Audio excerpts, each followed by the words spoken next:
Have you ever walked into a place and immediately felt like you shouldn't be there? Not like, oh, this is creepy, haha, I walked into a haunted house. But like your body physically just goes, nope, nope, we need to leave. This is The Static Hour, a late-night broadcast of strange and unsettling stories from the darkest corners of the internet. I'm Bree, and we are officially on the air. Settle in. We have a bunch of stories tonight, more than usual. Hopefully you like what we picked this week. I really like it, and just a quick shameless plug because I did something super exciting today that I'm like flipping out about. I recorded our first Patreon episode, and it is for anyone who does any of our tiers minus the free one. It's probably a 20-minute story, but it's so good. It's so good. So if you are needing just a little extra, a little something more than what you're getting on here, go check out our Patreon. We're also going to be working on our bonus episode, which is a full length episode that'll go for our higher tier members as well. But it's called After Hours with the Static Hour podcast. So I am so excited about it. I was very engrossed in the story when I was reading it, and then I got done and I was like, whew, I needed to breathe for a second because it was a good one. But tonight our story is about places that you just don't feel right when you walk in there, whether it's like a room or, an abandoned building or whatever. It's just kind of like the vibes were off. So my question is, have you ever felt like that? Because that's the kind of vibe that we are going for tonight. And it's not just like haunted places, but places that just feel like something is slightly out of place. Let's dive in. Our first story tonight is from the subreddit Real Horror Experience. This is from user Don't Look Behind. It was posted almost 20 days ago, so it's a newer one. And this one is called My Phone Recorded a Call I Never Made. I never believed in those creepy phone glitch stories you read online at 2 a.m. I always thought there was a logical explanation behind everything. Software bugs, accidental recordings, or maybe people just making things up for attention. But something happened last month that I still can't explain. And honestly, I'm not sure I want to. It started on a normal Tuesday night. I live alone in a small rented apartment, and like most nights, I was just lying in my bed scrolling through my phone. Around 1:30 a.m., I remember feeling really sleepy, so I plugged in my phone, turned off the lights, and went to sleep. Nothing unusual, no calls, no messages, nothing that could have disturbed me. The next morning, I woke up late for work. As I grabbed my phone, I noticed something strange. There was a call recording saved at 3:17 a.m. The file name was just a timestamp, like any normal recorded call. The weird part? I never record calls. In fact, I don't even have auto recording turned on. Confused, I checked my call log, but there was no outgoing or incoming call at that time. At first, I thought it must be some kind of system glitch. Maybe the phone updated something overnight or an app malfunctioned. Still, curiosity got the better of me. I plugged in my headphones and I played the recording. I'm just going to take a deep breath because as usual, I have not read through all the stories, and so I don't know what's coming. The first few seconds were completely silent. Just a faint static noise, like bad network interference. And then I heard breathing. It was slow, uneven, like someone was standing very close to the microphone. I paused the recording immediately. My heart was already beating faster, but I tried to stay calm. It's probably just background noise, I told myself. Maybe the phone recorded something from just inside the room while I was asleep. I played it again. This time I listened more carefully. The breathing continued for about 10 seconds. I just read ahead. Then very softly, I heard a voice. Hello? It was my voice. I froze. I know how I sound, everyone does, and that was definitely me. But I had no memory of making any call, let alone talking in the middle of the night. I kept listening, trying to make sense of it. There was a pause, and then another voice answered. But it wasn't clear. It sounded distorted, almost like multiple voices were layered together. I couldn't understand the words, but the tone felt wrong, unnatural, like something trying to mimic human speech but failing. I wanted to stop listening, but I couldn't. Then, quote unquote, my voice spoke again into the recording. Why are you in my room? I swear I never said those words. My hands started shaking and I immediately looked around my apartment even though it was daytime and everything seemed normal. Doors locked, windows closed, nothing out of place. But the recording wasn't over. There was a sudden, loud static sound, like interference spiking, and then a whisper. This time it was clear. I've always been here. I pulled off my headphones so fast that they almost broke. My chest felt tight, and for a moment I just sat there, staring at my phone like it was going to do something on its own. I tried to think logically again. Maybe someone hacked my phone. Maybe it was edited. But why would someone do that, and how would they get my voice so perfectly? I checked the file details. It was recorded using my phone's default recorder app. No third-party apps. No unknown activity. Just a normal file created at 3:17 a.m. That night, I couldn't sleep. I kept the lights on and stayed awake, constantly checking my phone. Around 2:50 a.m., I started feeling that same uneasy silence that you only notice at night. The kind where every small sound feels amplified. At exactly 3:17 a.m., my phone screen lit up. I didn't touch it. There was an incoming call from my own number. I just stared at it, my finger hovering over the screen. It kept ringing. The vibration echoed in the quiet room, making it feel even louder than it actually was. After a few seconds, I did something that I regret. I answered it. For a moment, there was nothing, just silence. Then I heard breathing. That same slow, uneven breathing from the recording. And then, hello? It was my voice again. But this time, I hadn't spoken. I couldn't move. I couldn't even hang up. I just sat there frozen, listening to my own voice coming from the other side of the call.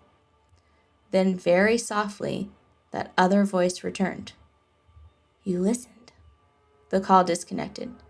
My phone screen went black. Since that night, I've never played that recording again. I haven't told anyone in real life either because I know how it sounds. But here's the worst part. Every night at 3:17 a.m., my phone screen still lights up, but I stopped answering. I don't love that one. Yeah, phone things freak me out a little bit. I don't love it. I don't understand it. I don't like it. I also don't like the sound of my own voice. So listening to myself on like a phone recording, that in itself is like a scary story. I am so glad that I don't edit our podcast because I don't like the sound of my voice. So someone being like, hey, and it's my voice, no thank you. All right, so this one is a little bit different, and I think it's actually from a user that we've had before, but I could be wrong. This subreddit is True Scary Stories, and the user is King MP3 Players. This story was also posted the same day as the last one, so about 20 days ago now. And this one is called Some Weird Feelings in the Woods. And if you've been here before, you know the woods do crazy kind of things, and I don't like it. So let's see what's going on here. This happened a few hours ago and it's making me feel really weird and scared, so I'll get right into it. I'm a police officer in a very rural area in northern Canada. About 2,000 people plus 5 to 6 reserves and settlements nearby. Very early in the morning, we responded to a call. This guy was threatening to kill a victim over stupid stuff. So we attended. It's in one of the settlements that's very, very forested. Pitch black all around, muddy roads, etc. We go find the place, talk to the victim, make a plan that 2 of us stay back for security, and the other 2 go locate and arrest the guy. I end up staying back with my partner. He goes and stays out by the road a good 100 or more yards away from the house. I can see his lights and he can see mine. Radio reception is bad, but that's just how it is up here. I do my usual police stuff, speak to the victim and family inside, get their info, details, etc. But I end up walking out of the house and get this awful feeling of what I can only describe as dread. It's an awful feeling, and now I feel like I'm being watched by someone or something in the woods. I get back to my truck, hop in, lock the door, and I'm playing with the lights all over, top, front, sides, etc. I turn the front one on and it lights up the dark tree area, no problem, no issue. I turn my eyes to my left and turn on my left side alley light, and I get the worst feeling I've ever felt in my life. I don't see anything at all, dark spots behind trees due to shadows, that's normal, but I feel like I'm looking at something I shouldn't be looking at. My eyes start feeling like they're quote unquote vibrating, and I start getting dizzy. I just feel like it was pure terror for me in that moment. That feeling and the pressure. So I quickly look away, and as soon as I do, my eyes go back to normal. I look all around except where I just looked, and it's normal. But as soon as I look back that way, the feeling comes back. Like something is telling me, forcing me to stop. I looked back a couple of times to see if I somehow just turned my head weird, but no, it's all happening when I look in that one area. I drove to where my partner was, the only entrance to the house, and sit and talk to him about stuff. I don't tell him because I don't think he would believe me. His car is kind of beside that tree line, and while talking to him car to car, I get the urge to look up at the trees. And that awful feeling comes back again, so I look away. I end up going back to that house, not looking at the forest where I felt that feeling. Talk to the victim about additional information and start walking back. I hear a noise to my left, a different part of the forest closer to the house. I turn my flashlight on and nothing is there on the ground level. I move my eyes up higher in the trees and that awful feeling comes back, and I am filled with fear and dread. And I actually end up falling down a little bit, but it's like I felt pushed down or my legs gave way. The victim saw me and asked if I was okay. I said I was fine, and I just sped walked to my car. We get the all clear, and we start preparing to leave and go down the driveway, and I just feel a death stare the entire way that I'm going past the trees, like I really upset someone. I have absolutely no idea what was going on, or anything. That was not me being tired. That was not me being exhausted, sick, none of that. I was fully awake, aware, not super stressed, none of that. Can anyone help describe what that could have been? Because I've been dreading it ever since I got home, and I can't get it off my mind. That's the end of story 2. And in the comments, a lot of people said, like, there was probably someone, like, a spirit or something trying to warn you because of the vibration that he was feeling and the energy and everything. So who knows if it was like someone trying to protect him from what was going on there. He did respond and said that he's been there 4 times and he always felt odd about it, but never had a reason to do so. And he said, I don't know why anything would want to warn me. I saw nothing, but I felt everything. Who knows? Who knows? He said he was the only one that felt it. He doesn't understand that like it only happened when he was looking in that direction. He's gone to the woods plenty of times, but this is the first time he's ever felt that like dread. I don't know. Of course, people in the comments were like, it was definitely a spirit. It was definitely something crazy. So there's no telling what it could have been, but that one was a little spooky. Next story. This one comes from the subreddit True Scary Stories again. This one was posted a week ago, and the user is MaterialGate7995. The title is, "My girlfriend and I had an odd experience in the forest. We still can't shake the feeling." Okay, so we're back in the forest. Like, I'm telling you guys, if you're camping, you love camping, just don't do it. Go during the daytime. You can go hiking. That's totally fine. But once the sun goes down, just leave. Just go back to your house. Go to a nice hotel. And then pick it up again in the morning when the sun comes out. I'm gonna throw that out there. And actually, I feel like this story, the first line that they said, it's not at nighttime. So I take that back. The forest is just spooky at all times of the day. So don't go. All right, let's get into it. This story takes place not even 24 hours ago, when my girlfriend and I decided to take a short walk in her town's forest preserve as we finally started to get warmer weather. The trail starts off on a barren, hilly field that oversees only a handful of houses a few yards away. When we started walking, the sun was beginning to set. The sky was painted in pastel pinks and blues that were slowly fading into a dark, deep blue. Okay, time out. The sun was going down. I told you guys, it's the sun. You gotta stay in the sun. Okay. Sorry, that was just a me moment, and now we're back to the story.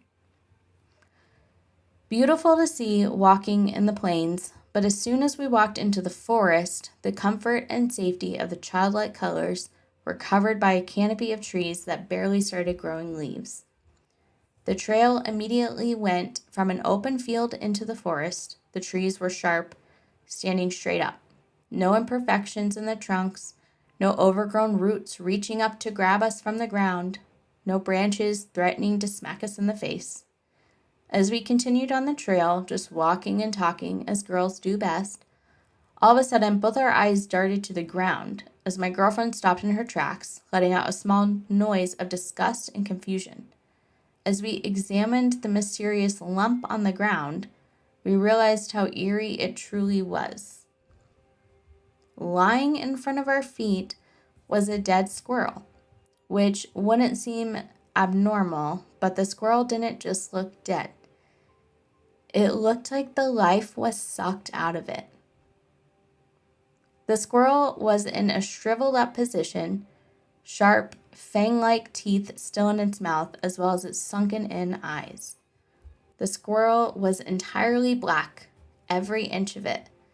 Not a hint of variation or discoloration, no lighter tones tucked into the folds of its limbs. Its body showed no signs of decay, just a uniform, unnatural blackness.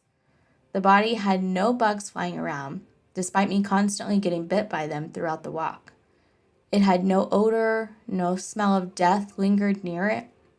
We couldn't understand how an animal could lose its life so entirely without another creature coming to claim it as food. In the middle of the woods, in spring, it felt unnatural. No predator stepping in to carry on the cycle of life. My girlfriend said, from the top of her head to the bottom of her toes, she felt a hot vibration flow through every nerve ending in her body. At the same time, I felt a deep pressure that caused every joint in my body to tense up, as well as my chest getting so tight, I started to believe someone punched me the day before. Without hesitation, we decided to turn around, as we are very into trusting our intuition. Good. As we made our journey back to the car, barely a mile out into the trail, my girlfriend turns to me and asks me if I heard that noise. I shut my trap and listen, only hearing the leftover echoes of what she heard. She said she could barely make it out, but it sounded like a woman screaming, "Help me." We waited a beat before continuing our walk. Trying to beat the now quickly setting sun, we walked in silence, focusing on getting the F out. Both of our bad feelings increased with every step we took. I began to hear the screams myself, but they were sounding further and further away, which I found odd because from where my girlfriend initially heard the screams to where we were now, the individual screaming would have had to quickly jump in a car and drive another mile or so away from us. That's how quickly these screams got further and further away. As I thought about it, I had a realization that made my stomach drop. I told my girlfriend that we just needed to get out, and we needed to get out now as the screams continued and got further. We exited the forest just as the green flash of the sun appeared and the screams just came to a stop. I explained to my girlfriend about a Filipino urban legend I grew up with and about a certain, I'm going to ruin this, aswang or tik tik. And they also give another name, but I cannot pronounce it. A demon creature that in the daylight will disguise itself as a human, dog, cat, or any normal creature you see in your day-to-day. But when it becomes dusk, it turns into a soul-sucking vampire. And what it's most infamous for is the further it sounds, the closer it is. No, I don't like that. I don't like that at all. No, thank you. No, that one. Blah. I don't. See, you guys, the sun was going down. This little demon creature doesn't like the daylight. And as soon as the sun starts going down, it's going to get you. Nope. That was the wildest last sentence I have ever think I've read, at least on this podcast so far. Like, what it's most infamous for is the further it sounds, the closer it is. Like, how close was it to them? Were they about to get eaten? Were they going to turn into little black things? Did it suck the soul of the squirrel? Like, oh, I don't like it. No. Mm-mm. We're gonna just stick to the daylight, and we're gonna stick to non-wooded areas. If you want to go on vacation, you can go to the beach. I love the beach. I will walk on the beach at nighttime. But no, I will not do the woods. All right. Sorry, I need to take a breath after that. And this next one's gonna be just as creepy. Yay. The subreddit for this one is True Scary Stories again. This one was posted about 15 days ago, and the user is Critical Sale 3700. The post name is already getting me. It's called Shadow Figure, I think, ? So, yay, can't wait. So excited. This happened to me a while ago, but recently it's been on my mind more and more. I just want to know if anyone encountered this figure or know what it is.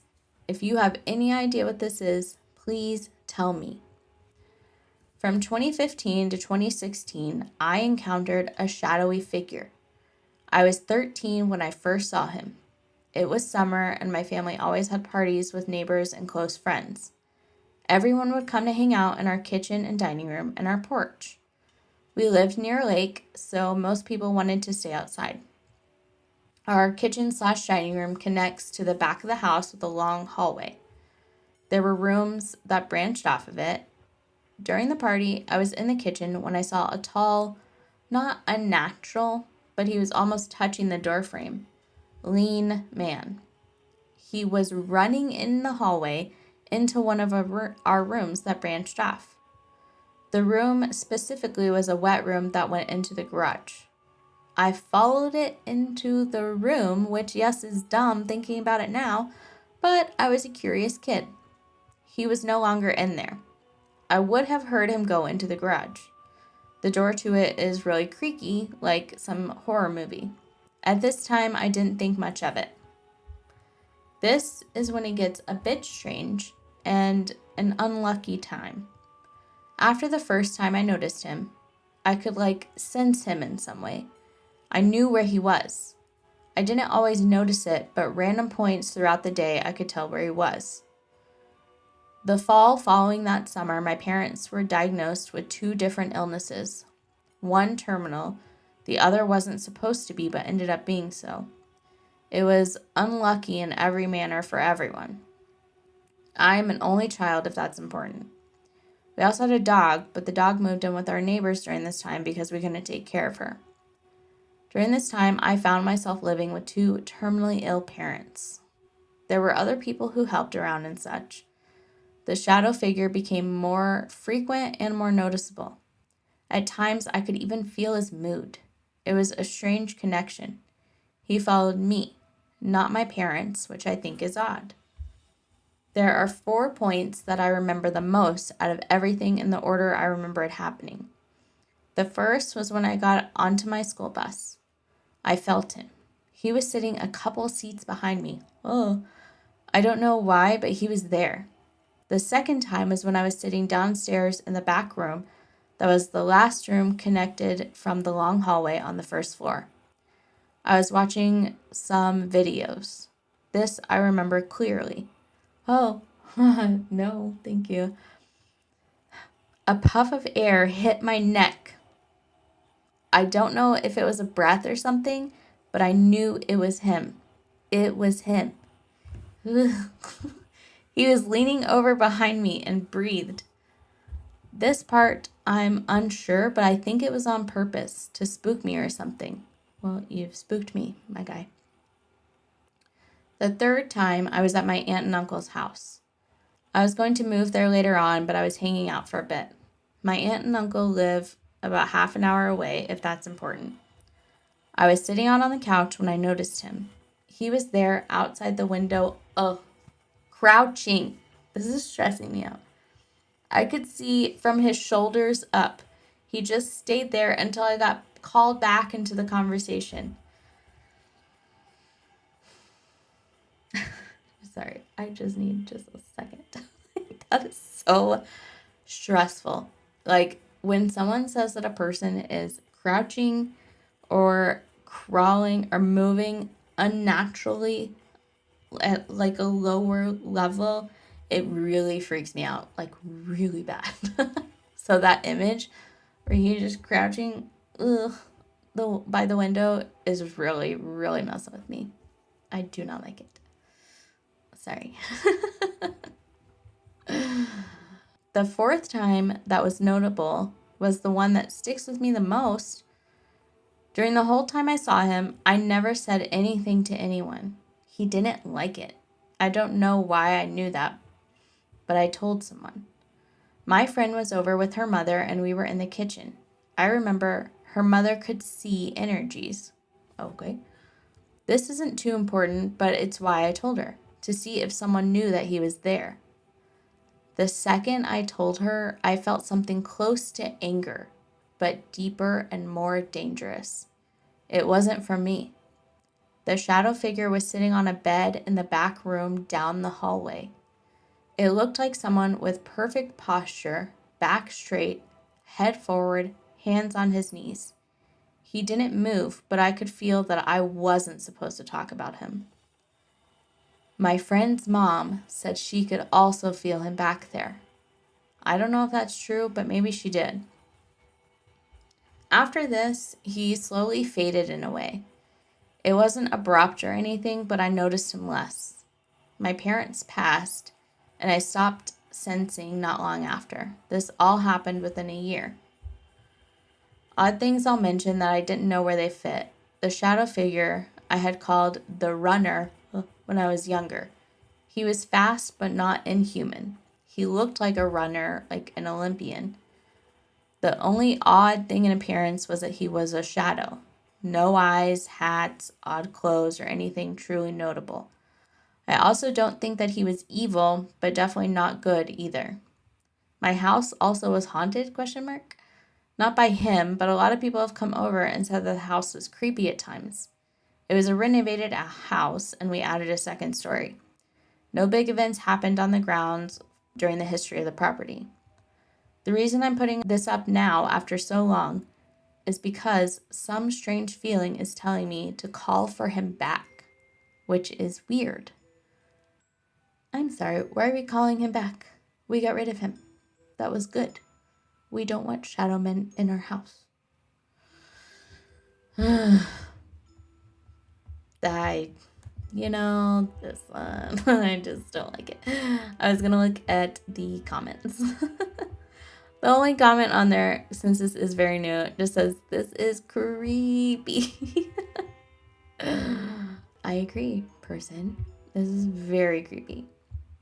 So I will have to keep an eye on that one because I want to know what people think.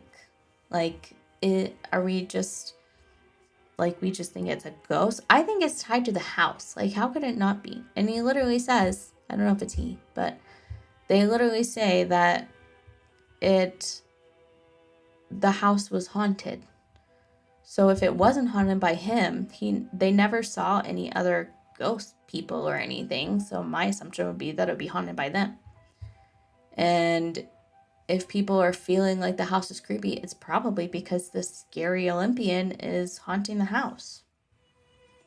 I don't know. I'm not a ghost hunter. I'm not anyone like that, but that's just kind of where my brain goes. Because I would like to think if your house is haunted, it should only be haunted by one person and not just multiple people. But what really throws me about this story is the fact that, it did not stay in the house. Number one, I don't love that. Number two, I already told you, I really don't like that he was crouching and running. And I really, really don't like the breath on the back of their neck. That is not okay. If you want to be a ghost, that's great. Haunt the house. That's totally fine. Do not blow on the back of my neck or touch me. This is my space. You can have space in the house. It does not need to be right here. But again, that's just me, and that is my opinion. Luckily, I don't think my house is haunted, and definitely not by a shadow figure. But also, I'm just really curious as to why we're wanting him to come back. Why? Why would you want that? This one is also from True Scary Stories, and it was posted about 12 days ago. And the user is Alone Somewhere 8126. And the post name is called My First Paranormal Encounter. I was about 8 years old. The layout is important with me for my bedroom, so bear with me. When you entered the room, to your right was just a blank wall. Probably had some posters and toys on the ground, but no window. On the back wall, straight ahead if you're walking into the doorway, was a window. It spanned from wall to wall, leaving a small gap on either side. On the left, as soon as you were through the door, there's a very small, bump out, less than a meter. This is where the built-in closet was. Past that, you had the left wall. My bed was in the middle, headboard only touching the wall. There were toys and stuff in my room too, of course. Okay, I can totally see this room. This is also important, sorry to drag it out, but at the time, it was me, my older brother, and my younger brother, my mom, and my dad. Oftentimes, on weekends, my dad would go to his mom's house, my grandma's, about an hour away. Sometimes we would all go. Sometimes just my dad. Sometimes just my dad and brothers. It differed week to week. I didn't go as often as I hated the drive there and preferred being at home. This night, my dad was gone and both of my brothers went with him. I remember because my mom and I watched a show that my dad didn't like before bed. Can I just say that is prime? When it's just me and my daughter here, she was always like, okay, Mom, I need to know what girly movies you want to watch and tell me all the things that we can do that we don't do when Dad and her brother are here. So I totally get this. All right. There is a nightlight in the hallway, so some light was coming into my room. I had woken up as I had kicked my blankets off my bed and was very cold. Unusually cold. I reached up and put them back on, but before I went to sleep, I looked at my door. Around that little bump out was a kid. I say kid as he was short, head maybe about to where the door handle would be, maybe taller. I knew it was a boy, as even though I could only see a shadow, I could see the outline of short hair. It was like a kid was there, and the light from the hall was casting behind him. I could see his hands, not his face, but shadows where features would be. And like I said, short hair. He didn't say anything. I didn't say anything. And after a few seconds, I just laid back down and went to sleep. I don't know why I never yelled out for my mom. Time out. Why are you always going to sleep? Why is everyone always going back to sleep? How do you sleep so well that you can see a literal ghost in the same room with you and just be like, okay, I'm going to go. All right, I'm going to turn over this way. You stay over there. And then you just fall back asleep. That blows my brain apart every single time I read a story. And that's because that's always what they say. They literally always go to sleep. All of them. No one ever stays awake. Sorry, that was my rant. After that day, I kept seeing him. When I passed rooms, I would see a kid standing there in the corner of my eye, but then when I looked, there was nothing. I saw him clear as a human one day. He was a boy, short blonde hair, blue shirt, kind of a check pattern, and like flannel or gingham. Blue jeans and suspenders, red shoes. This is getting long, but I can share more if people want to know. This was a constant for 8 years until we moved from that house. I'm now 21 and I'm always thinking of what happened to him. Never saw him again after we moved. Oh, this one just makes me kind of sad. Just like a little ghost friend. I that one does not scare me because I think it's sweet. It does kind of make me sad that they never like said hey or anything. Like, I don't know. You don't want to like just have a little ghosty friend. What if he just wanted someone to talk to? What if he just needed to get some things off of his chest? What if he was like, hey, I found your ball. Let's go get it together. Like that, I don't know. Maybe I'll comment and ask them if they've ever looked into the history of the house. Just because, like you never know what happened in the house before or whatever. And maybe that was like his room and he was alive. So I don't know, but hopefully the little boy is okay. And I'm glad that they were able to move houses and they weren't haunted anymore. It does kind of just, I don't know, that one, like as a mom, that one makes me sad. Like I would have been your friend, I don't know. Is that just me? Should we not be friends with the ghosts in our house? I don't know. At least he wasn't scary. Like, okay, here you go. If you had to pick a little tiny boy in trousers and suspenders or a giant Olympian man that likes to run and creep in your house, which one are you taking? I think it's very simple, and we should all have the same answer, and it's the little boy. If you say the grown man, I don't even know what to do with that, because it's the little boy every time. So let's get into the next story. This one is also from the subreddit, True Scary Stories. It was posted about 12 days ago again, and this is from user BigAnalyst8704. The post was, I moved into an extremely haunted house in Indiana. Okay, by the way, before we get started on this one, I do want to say that one of the series that we'll be doing on our Patreon is going to be ghost stories from state to state, or like just creepy stories from each state. So the fact that this was in Indiana reminded me of that. All right, now we can dive in. I moved into a house in Indiana a few months ago. It seemed perfect at the time. Not too big, not too small, decent price. The moment I walked in and shut the door, though, I felt something was wrong.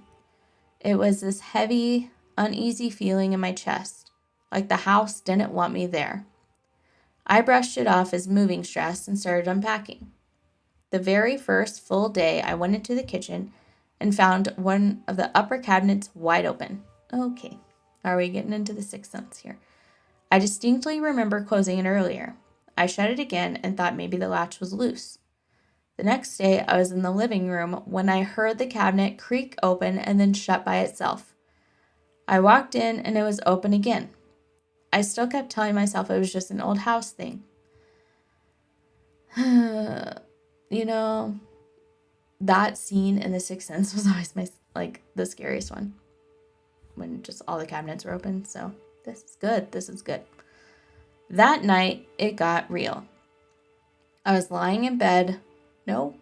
When I heard slow footsteps in the hallway. Not normal walking. Slow, dragging steps. Like someone sneaking around. They'd stop right outside my bedroom door for what felt like minutes. No. I live completely alone. No pets, no roommates. I laid there frozen, listening.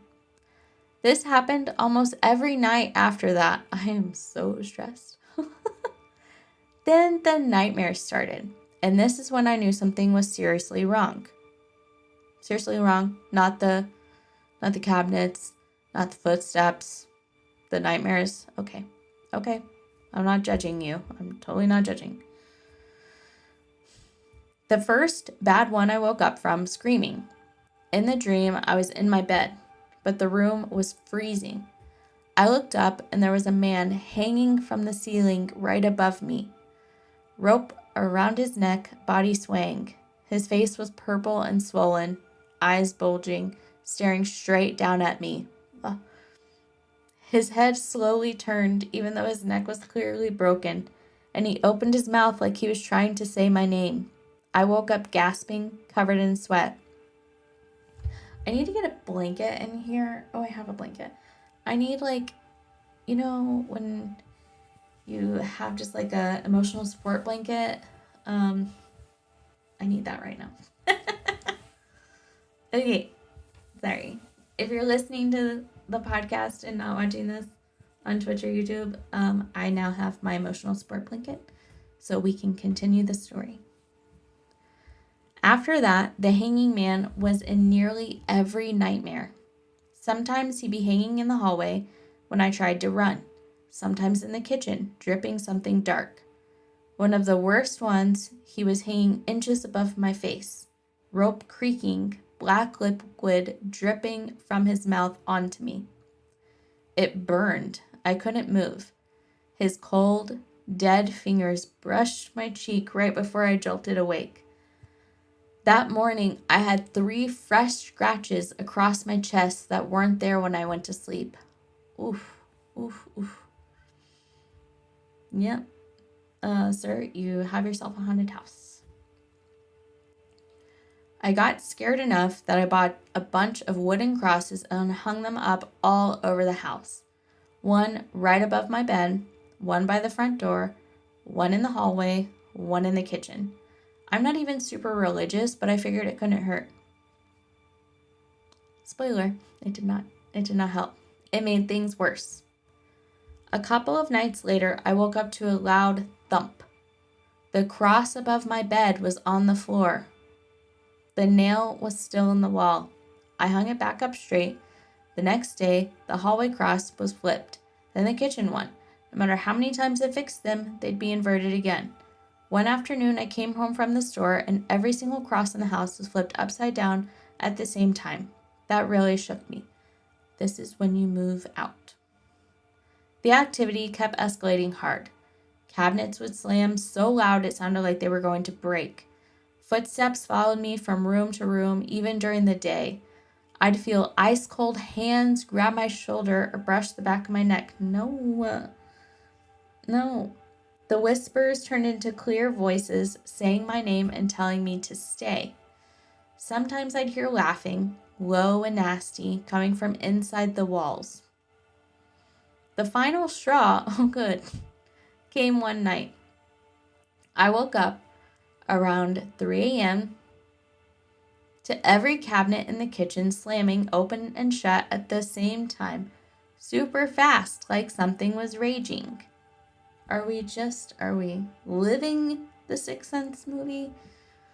When I got up to check, the hanging man was standing in the hallway, fully visible, rope still around his neck, head tilted at that horrible angle.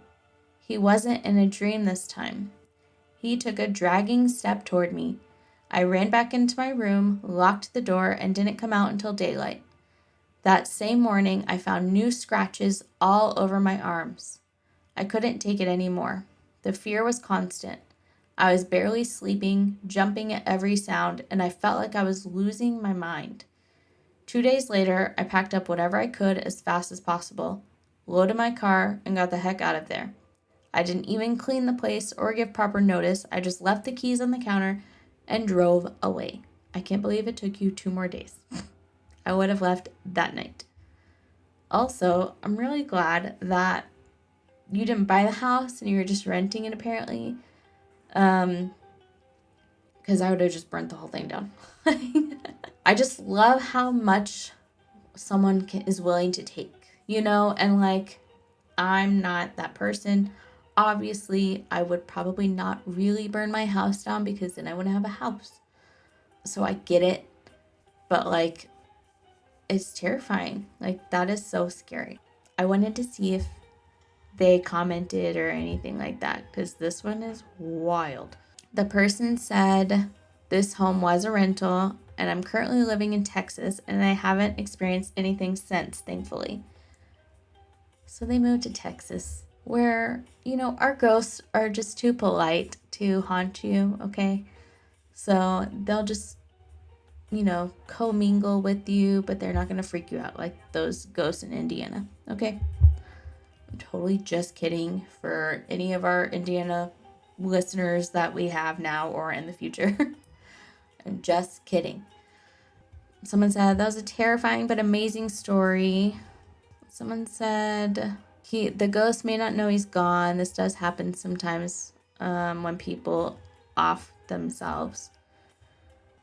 And then they were like, you can cleanse the house. And he's like, no, I just left, which that is the right move. And I'm also wondering, did the guy who's renting the house to you, has he had a bunch of people randomly move out in the middle of the night? Has it been hard for him to occupy this house? I'm so curious if it was just this person that living there that had all these issues, or if it's been every single person living there had problems, So curious. These stories are pretty spooky. All right, we have another paranormal one. Tonight, it's a lot of paranormal ones. Oh, by the way, I do have a palate cleanser for us. A little bit, I think it's right after this story. So we will get a little bit of an ease up. Hopefully this one is a good haunting, right? Probably not.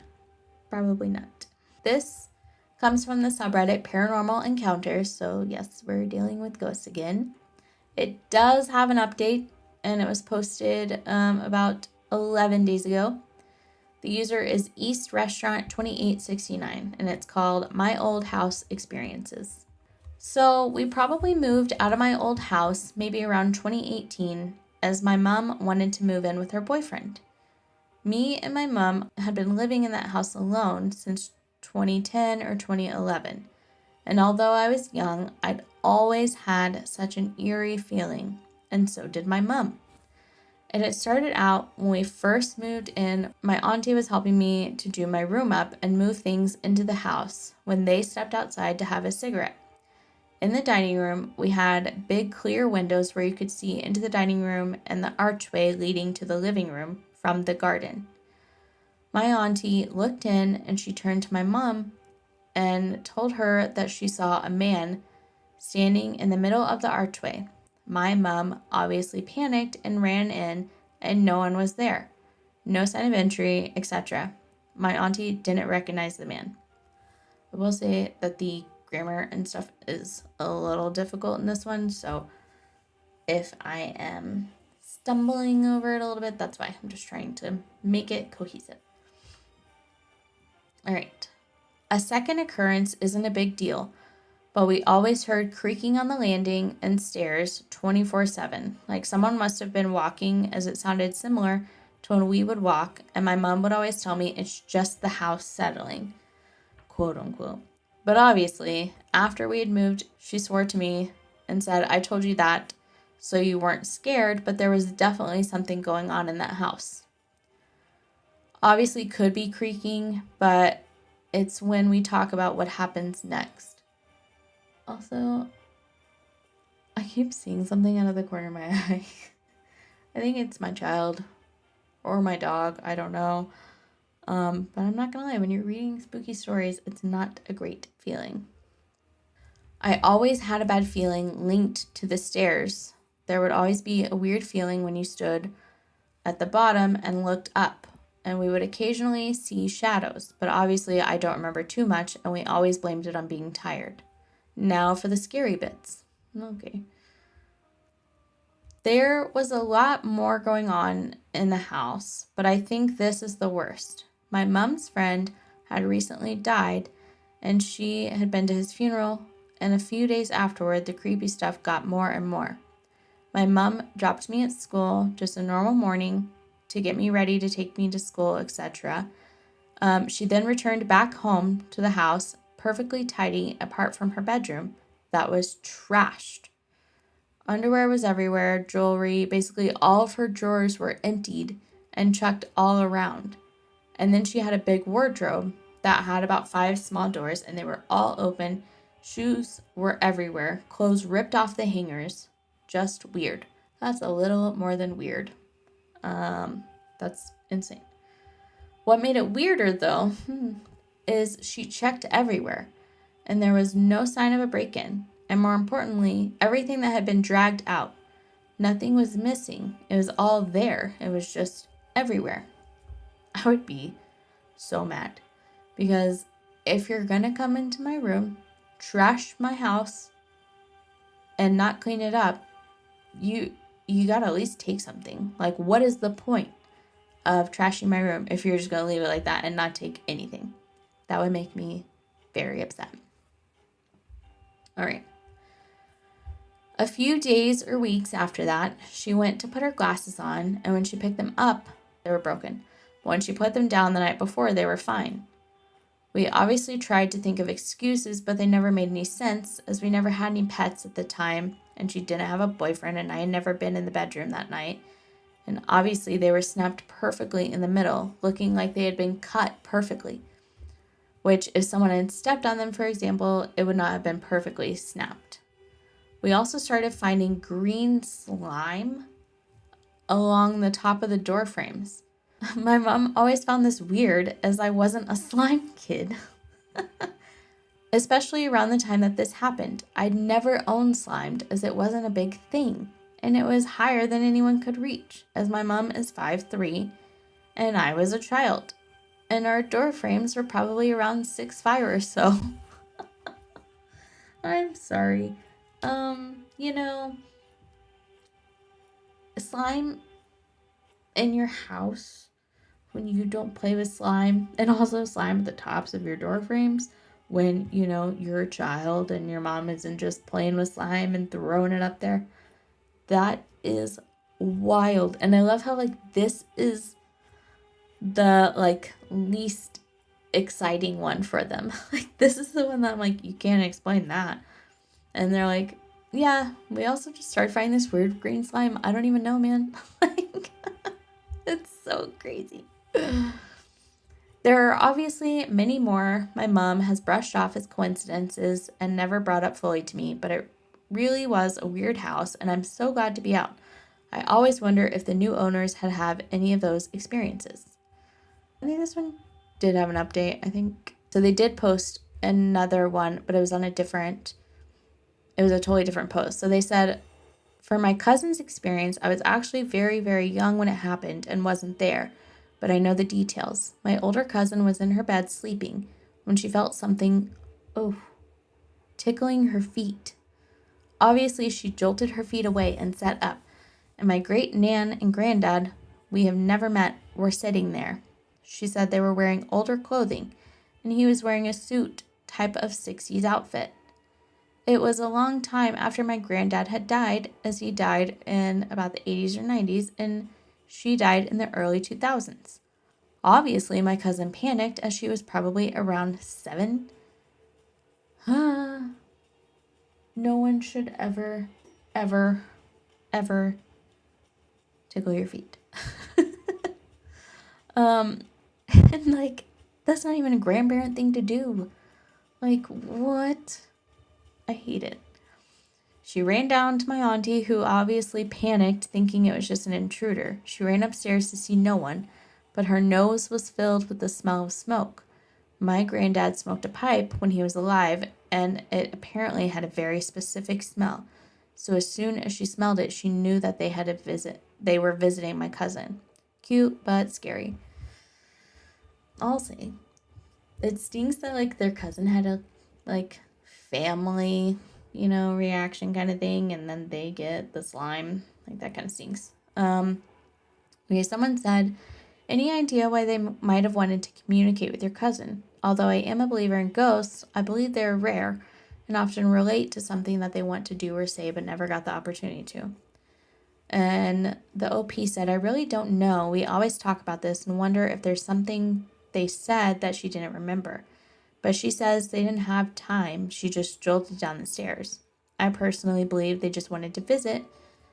They only met 1 out of 6 of their grandchildren before they died, so we always wonder if we ever get visits or if my cousin being scared kind of put blockage between us. That's one thing I would love to know, but most of my family, excluding me and a few others, have had experiences with ghosts. So yes, they are rare, but I do think some people have stronger ties than others. And my family is very popular with the ghosts. That's cute. That kind of stinks though. Like, I love how they're like, well, I think my cousin ruined it for the rest of his grandchildren because they haven't visited anyone else. So that little part was kind of a palate cleanser, but I do have a palate cleanser story. And this is from a user that I have read before. It's Mars1317. This is on True Scary Stories. And it was posted about 5 years ago. It's a short little one, but it's kind of a cute one. The original post is called Ghost That Liked Bon Jovi. And hopefully we're all old enough to know who Bon Jovi is, because I realized that my children probably wouldn't know who that is. All right. Out of context, the story is kind of funny, and it is, but imagine it happened to you. This happened in 2005 in my childhood home. As a kid, I had a small bedroom that had nothing more than a twin-size bed, a dresser, and a small TV stand. Weird things used to happen at night, but nothing that couldn't be explained away. Noises, shadows, things falling off the shelf, etc. On that TV stand was a small white 13-inch box TV and my prized possession, a JVC 5-disc changer stereo system. Okay, I had one of those too, and they are awesome. And hopefully, if you don't know what it is, like, our stereo systems were huge when you wanted to listen to CDs and stuff. And a lot of them would just have like the individual thing where you put your CD in and then you can listen to it. But if you were cool, you could have one that had multiple things. So you would like put your CD in and then you hit a button and it would turn it, and then you put another CD in and you could put like 5 CDs in there, and then you could just press this button and it would change them, which sounds kind of lame. But back in the early 2000s, it was very cool. And I loved it. I guess I don't have that. I was going to say, I think I still have it, but I don't. That was like the thing to have. When I was a kid, I wanted to be on the radio. So this stereo was everything I loved in the world. See? I was very, very protective of it. So I would unplug it when I wasn't using it because the house was prone to electrical surges. One day, I'd gotten home from football practice and jumped in the shower. When I got out, I could hear my stereo playing Livin' on a Prayer by Bon Jovi. I thought to myself, weird. I could have sworn I unplugged it, but I chalked it up to a fluke. I walked into the bedroom, shut the stereo off, and went downstairs to grab a pre-bed snack. By the time I finished my snack, I could hear Livin' on a Prayer again in my room. My whole family was sitting in the living room, so they weren't messing with me. The weirdest part was, I don't even like Bon Jovi. So I go upstairs, look around my small bedroom, and nothing. I took the CD with the Bon Jovi song out of the tray and unplugged the stereo. Later that night, I would hear it again in my sleep. Again, I woke up and unplugged the stereo. And at this point, I was extremely freaked out. This was the first instance of what would become a recurring event for the next 5 years. Wow. 20 to 30 times a year for the next 5 years. My unplugged stereo would miraculously get plugged in and play the same song, Livin' on a Prayer by Bon Jovi, even if the CD wasn't in the stereo. Wow. That would be so annoying. Finally, around 2010, technology caught up to me. I got an iPod and started using my laptop to buy and listen to music. Still, the stereo would play randomly, always Bon Jovi. Finally, I decided I couldn't take it anymore. I disassembled the whole setup and put it in the trash. The only thing I was going to keep was a large CD case that contained all of the CDs I collected over the years. Okay, I also still have my CD cases. Just going to throw that out there. Do I ever listen to them? No, but I still have them.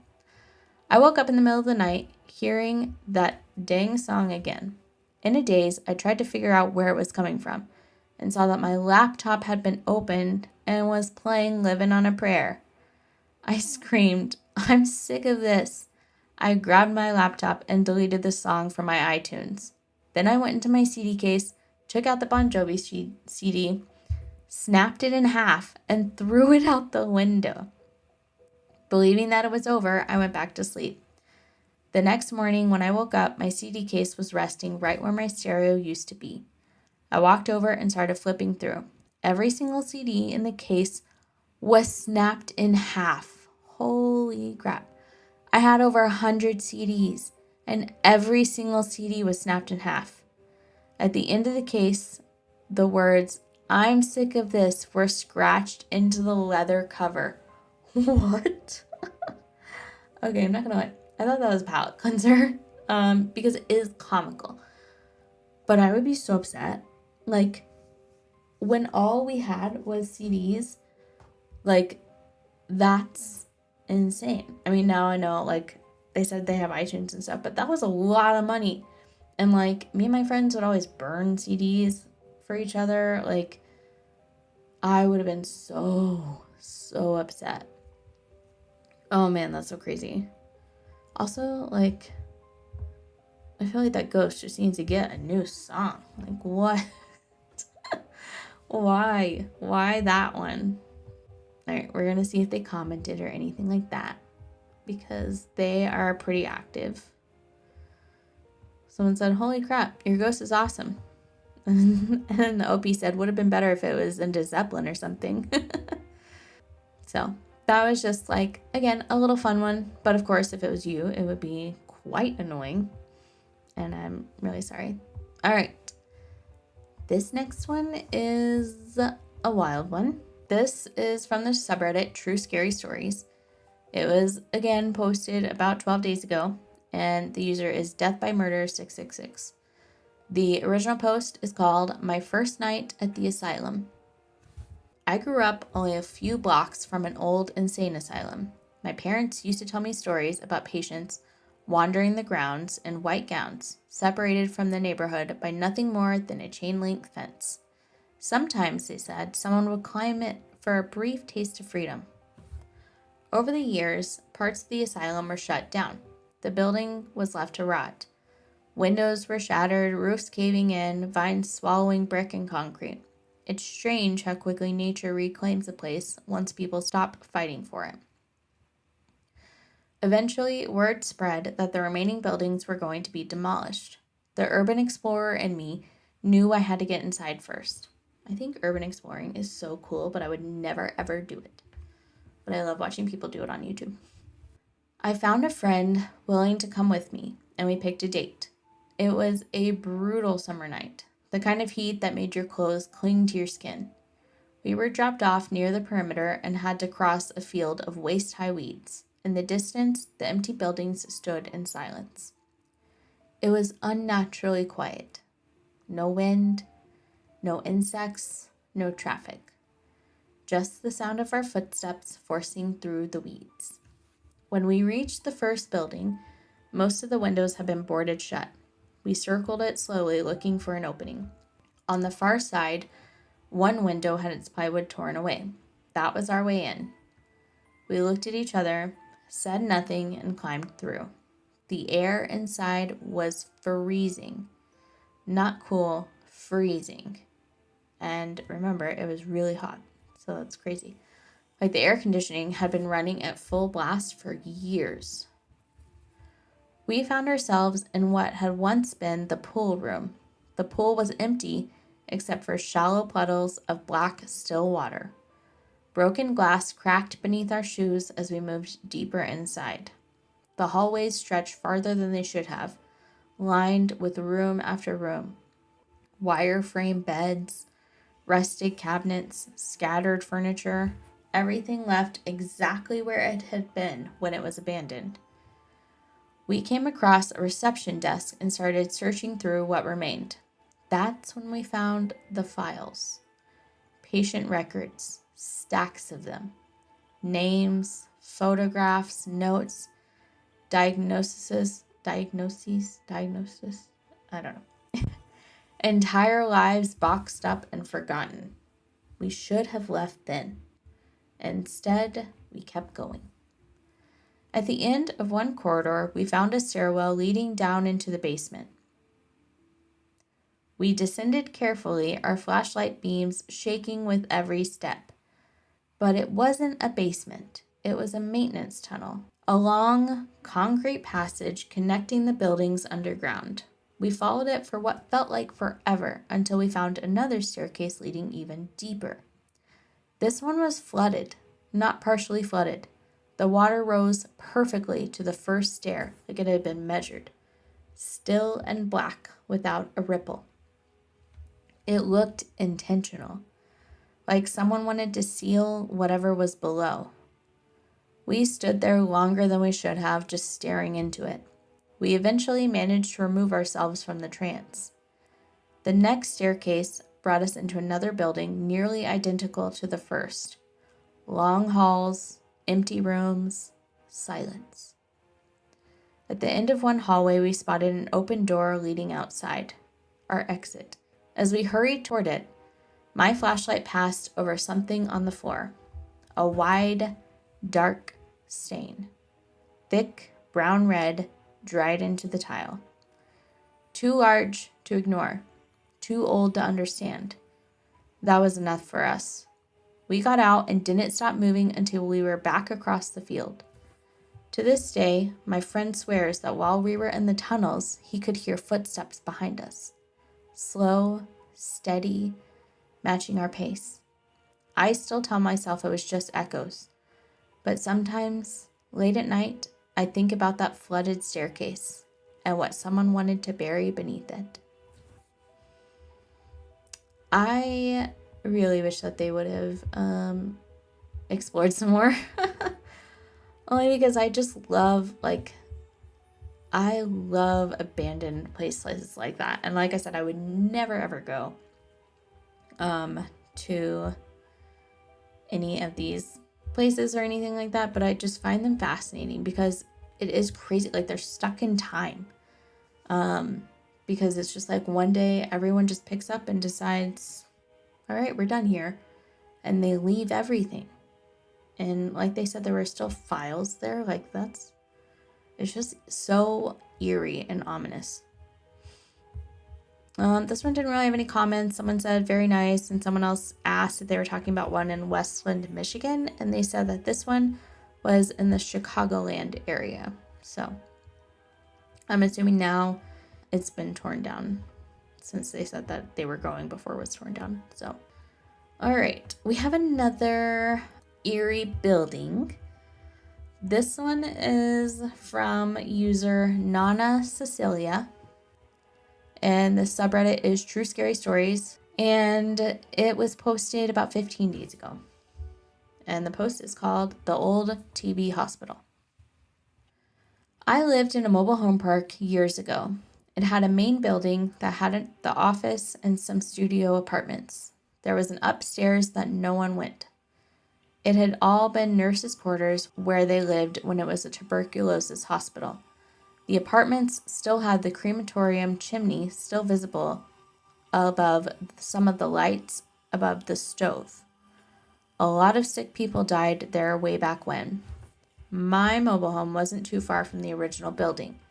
A lot of tenants in that building said they could feel ghosts there. I felt something too. One night, I was alone and my lights were dim, the way I like them at night. I was going in and out of my bedroom to do something. I was happy and calm. It was a nice fall night. Suddenly, I stopped at my bedroom doorway and I noticed a goldish light at the beginning of the hallway, like halfway up. It looked to be growing larger, slowly. I just stood there watching with amazement. No fear of the golden light that was slowly growing and not coming from any light source whatsoever. The light grew slowly into a short person. His legs at the calves on down were not there. I was in shock. I was starting to get scared. I was alone. He steps fluidly out of the hallway and comes just a little bit toward me. He had his left arm and hand stretched out. He looked very weak. He was an older man, emaciated, overgrown long beard, and scraggly, messy long hair. He was quite bony. He had only an oversized diaper type of cloth on and nothing else. This poor man looked ill and distraught. He was in a lot of pain. I could feel his pain and his emotions, everything. I stopped being scared because I knew at that moment he didn't want to harm me. He only wanted my help. I felt that he had been lingering there like he was still alive. All I kept thinking was, this poor man needs to move on into eternal rest and much-deserved peace. I could feel that he had been one of the TB patients. I kept praying and telling him to pass over toward the peace that he deserved. I felt like it took 15 minutes or so for that to happen. As he was slowly leaving, I could feel his peace and love. His eyes closed, his arms stretched out, and his golden, lightened body was slowly disappearing like a mist. It was scary, and then sad, and then beautiful. He was gone. I bawled my eyes out. I pretty much kept this to myself. I only told my best friend, where I love, people would think you're going crazy. And then the very last thing they put, this really happened. I love a good, just a good, I don't know, light ghost story, I guess. Not a scary ghost story. Those are the kinds that I just think are really cool. Someone said, I'm glad you had the presence of mind to pray and help send him on his way. The OP said, thank you. I had to do that for him because he was so incredibly sad and lost. He clearly needed my help with that. I could feel it so strong. It was like someone was talking to me telepathically, and whoever it was kind and loving. The light in my living room was also so golden, dim, and calming. It felt like God was there helping me. And they said, helps, I guess, to be open to things. Someone said, I bawled, but thank you. This was a lovely read. They said, I have more experiences. Should I share? And I'm thinking that they said Nana. I wonder how old this person is. They also posted this in a dozen subreddits, but those were the only real comments. So hopefully they will post their other experiences, especially if they are as kind of calm and happy as that one was. I know it was sad, but also kind of happy. All right, I do have for you two bonus stories tonight. They're both short, and one of them is from our old friend, Fourth Degree Night. And if you've listened to our past episodes, you'll know what I mean when I say that. I've read several of his stories on here before, and they're just very interesting, very good. One of them was about a house that he was stuck at in the woods. One of them was about him being trapped inside a house. He's got all kinds of crazy stories. So this one was posted 2 years ago and in the Paranormal subreddit, and it is called Working Late in an Empty Office Building. I had to make up some time, so I opted to stay late at my desk and finish up some work. I'm only here making up time because I had to leave my office during the day for an event for my kid at school. About 45 minutes ago, the last person who stayed late left the office and I saw him walk out. No one else has come in and there's no one else here. About 30 minutes ago, I heard a loud bang coming from upstairs. It sounded like metal pipes hitting together hard. It kind of startled me and I thought something fell. I went upstairs to see what might have fallen over and nothing. I looked out from the upstairs window at the parking lot and it was empty except for my car. I called out to see if anyone was still here that I might have missed. No one. Our office isn't open to the public and you need a key card to enter. Shortly after that, I came back to my desk and worked on a file and heard another noise. This time it sounded like someone was dragging a broomstick across the wall. Still, no one here. We have motion sensor lights, so all the lights upstairs are now off. Most of the lights downstairs are off except for my office. Just before I got on here and had to tell someone, I heard a ding, like a cash register ding, but we don't have anything that sounds like that here. After I heard the ding, I saw the lights upstairs come back on. Those lights are only triggered by humans. No mice, cat, dog, or the office Roomba would trigger it. And just now, as I'm writing this, another set of lights just came on, closer to the office conference room. I don't know what's going on here. That was just a short little, boop. But those are, the kind of stories that you're just like, I don't know what's happening here, but I don't love it. But yeah. All right. And our last post tonight is from user Bed Zealous Ideal 2693. And this is a subreddit, True Scary Stories. It was posted about 12 days ago. And the post name is Extremely Disturbing and Scary Experience. And this is a very short one. They said it was extremely disturbing and scary. So this happened to my sister last week, and she wasn't going to tell anyone, but she told me eventually. So basically, we're 3 sisters, and our oldest sister had a wedding to attend late at night. No kids were allowed, so she left her kids with us at our parents' home, including her 10-month-old baby. We all went to bed, and my other sister kept the baby with her, and she slept in her arms. At about 2 to 3 a.m., she woke up to someone violently trying to pull her arms and trying to pull the baby from her arms. She kept fighting and fighting, and the moment she started reciting some Quran verses, it stopped. But she literally almost had a heart attack, and she couldn't go back to sleep. So she just kept holding on tight to our baby niece and waited until our older sister came to pick her up. When she woke up, she found plenty of bruises on her arm, which was being pulled, and weirdly enough, her legs too. Mind you, last summer I had a similar experience at our home, but I'll post about that one later. Yeah, I don't like that someone's trying to take the baby. Dude. No thank you. Someone was like, you need to cleanse your house ASAP.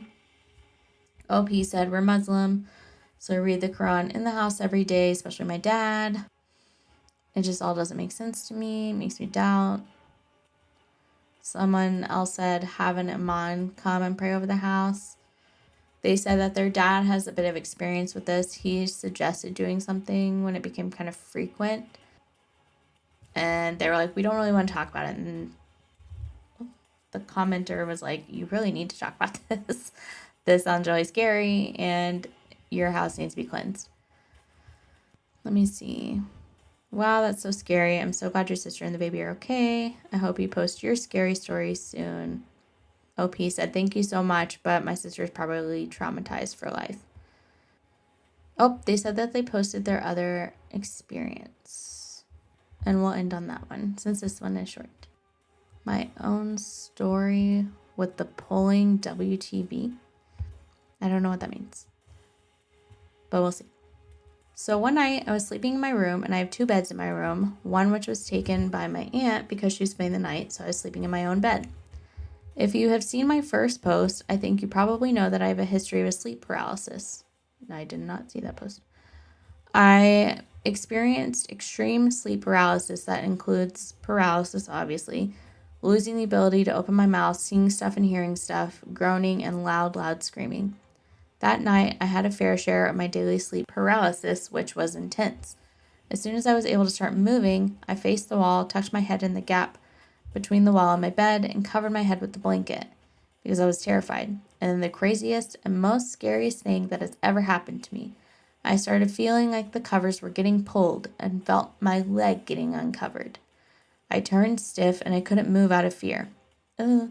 And that's when I felt as if my leg was getting pulled upward. The thing wasn't trying to pull me, but was just holding my leg in the air. I tried pulling it back slowly, but I couldn't. It just felt stuck. I was mad scared. And my only resort was reading I guess it's a Muslim book maybe. As I started reading it, my leg fell back onto the bed as if whatever was holding it let go almost rapidly. I couldn't go back to sleep. I wanted to go to sleep and next to my aunt, but I was even too scared to turn around and look. So I just stayed reading the Quran until I eventually dozed off for a couple of hours.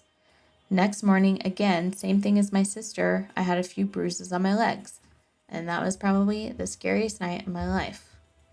Their house is not cool. I'm just going to throw that out there. That is all that I had for tonight. Like I said, it was a few more than we normally do, but it kind of evens out, I think, because some of them are very short, some of them are palate cleansers, and some of them are longer. If you have a story that you want shared with the world, please send it in to us. You can email us at statichourpodcast@gmail.com, or you can join the Discord and submit it there. There's a link in our bio for that. If you want to catch the next broadcast, make sure that you're following or subscribed. Like I said in the beginning, we are starting our Patreon, and that is going to have much more really creepy stories and stories that are just a little bit too much for the normal podcast on here. So be sure to check out our Patreon if you're interested in that as well. It's called After Hours. And I'm Bree. You've been listening to the Static Hour, and we are going off the air. Good night. And just like that, we're going off the air. If you want to catch the next broadcast, make sure you're following and subscribed. There's always more waiting to come through. I'm Bree, and I'll see you next time on the Static Hour. Good night.